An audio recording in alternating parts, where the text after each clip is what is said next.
আপনাদের যদি টাইগার মুরগি আপনারা কেউ যদি পালন করেন তাহলে রাতেও আপনারা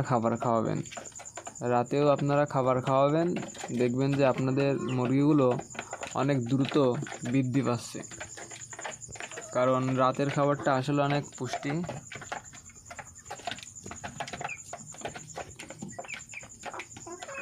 আমি আমার এই মুরগিগুলোর প্রায় রাতে খাবার খাওয়াই, এই জন্য আমার এই টাইগার মুরগিগুলো আগের থেকে অনেকটাই বেড়েছে, তুলনামূলকভাবে অনেকটাই বেড়েছে। এই টাইগার মুরগিগুলো আমি এনেছিলাম 21 দিন বয়সে। তো দুর্ভাগ্যবশত আমার একটা মুরগির বাচ্চা মারা গিয়েছে। এই টাইগার মুরগি 7টি ছিল, তো 2টি মারা গেছে। একটা ঠান্ডায় মারা গিয়েছে আর একটা এমনিতে অসুস্থ ছিল, এই কারণে মারা গেছে। অবশিষ্ট আমার আর মাত্র আছে 5টা আমার আর এই টাইগার মুরগি আছে।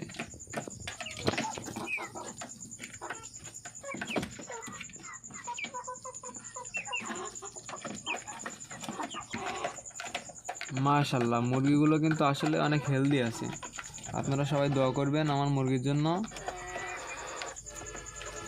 আর আমি প্রতিনিয়ত আমার মুরগির ভিডিওগুলো আপনাদেরকে দেখাবো, এবং আমি যেগুলো শিখছি এটা পালন করে যত অভিজ্ঞতা আমার হচ্ছে আমি আপনাদের মাঝে শেয়ার করব ইনশাল্লাহ।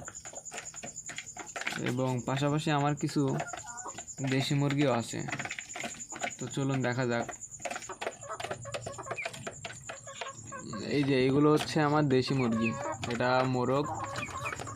4 মাস বয়স এদের মাত্র 4 মাস বয়স, তো সেই তুলনায় কিন্তু অনেকটা বেড়েছে, অনেক হেলদি আছে মাশাআল্লাহ, আলহামদুলিল্লাহ অনেক হেলদি আছে আমার মুরগিগুলো। যেহেতু আমি এদেরকে অনেক যত্ন নেই, আমি আগে যখন ছোটোবেলায় পাখি পুষতাম সেই পাখিগুলোর আমি অনেক যত্ন নিতাম, তো তখন সে পাখিগুলো হতো না, কারণ বনের পাখি তো পোষ মানানো অসম্ভব, কেউ মানাতে পারে না।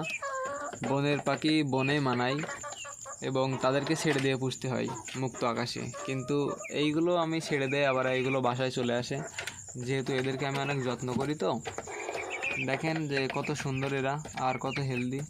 আপনারা সবাই দোয়া করবেন।